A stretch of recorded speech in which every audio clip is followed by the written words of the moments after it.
When by thy scorn, O murderess, I am dead, and that thou thinkest thee free from all solicitation from me, then shall my ghost come to thy bed, and thee, feigned vestal, in worse arms shall see. Then thy sick taper will begin to wink, and he, whose thou art then, being tired before, will, if thou stir, or pinch to wake him, think thou callest for more, and in false sleep will from thee shrink. And then, poor aspen wretch, neglected thou, bathed in a cold quicksilver sweat, wilt lie a verier ghost than I. What I will say, I will not tell thee now, lest that preserve thee. And since my love is spent, I had rather thou shouldst painfully repent, than by my threatenings rest still innocent. Okay, hello. My name is Lucas. This is a bit of lit, and this is Poetry Thursday. I read to you The Apparition by John Donne in my Penguin Classic edition of his collected works. Been going through his poetry, and I found a nice, simple one that is not so pleasant after all. This poem is quite simple, I feel. It doesn't have very strong imagery. It's simply a very hurt, upset man who is taking his ideas of vengeance way too far and just needs to chill out. When by thy scorn, O murderess, I am dead. He feels scorned by this woman, feels she has rejected him for another man, and it will kill him.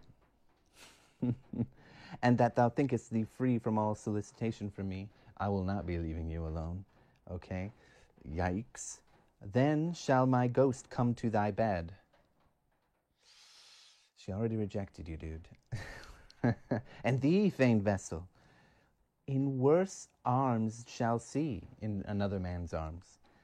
Then thy sick taper will begin to wink, and he whose thou art then, again, you are another man's, being tired before, will, if thou stir or pinch to wake him, think thou callest for more. He will think that, these things you're doing in bed, he'll think that you're calling for more, but that's not. It's so disturbing and dirty and scary, mostly.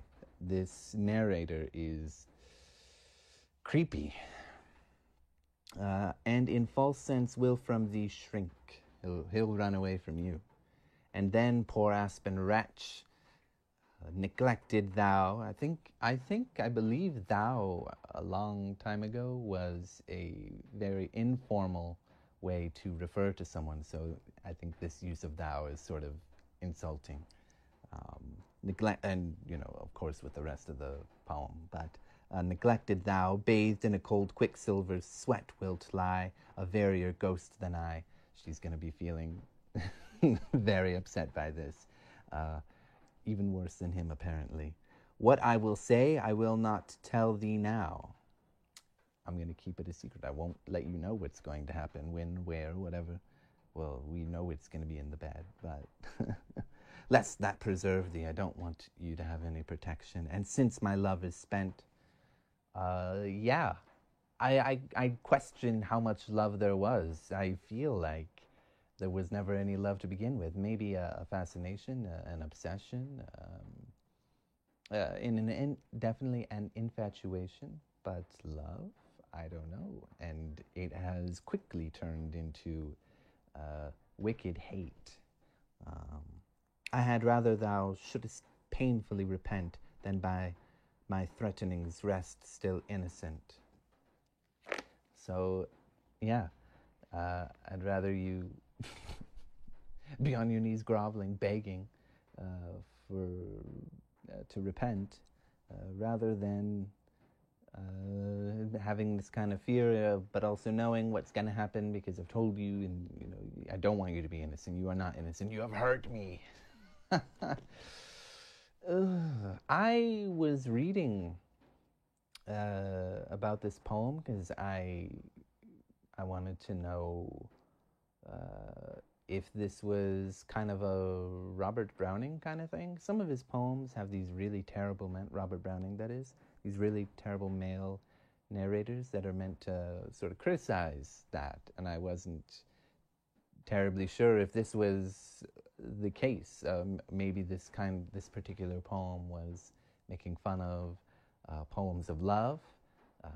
Certainly that could have been the case, or I found some people believe it is that kind of poem. It's poking fun at the use of poetry in this particular format, with the rhyme and the meter and stuff, to have a little joke with this really disturbing form of love, or the after effects of losing a love that was unrequited. I used to think that word was unrequited when I was younger, but I've learned it's unrequited. Anyway, another thing that I actually found was that this might have actually been a poem of personal experience, in a sense, of the kind of emotions that John Donne had at one point. I don't know for sure. I know John Donne is a very clever poet, writes very clever poems, so it could be some element of both. I don't really know. But that is Poetry Thursday. Let me know if you like the little animation at the beginning. I would like to add some more for the reading part, at least, and then the rest of the video will just be me talking. I don't know. That's all I've got to say. Thank you. Goodbye.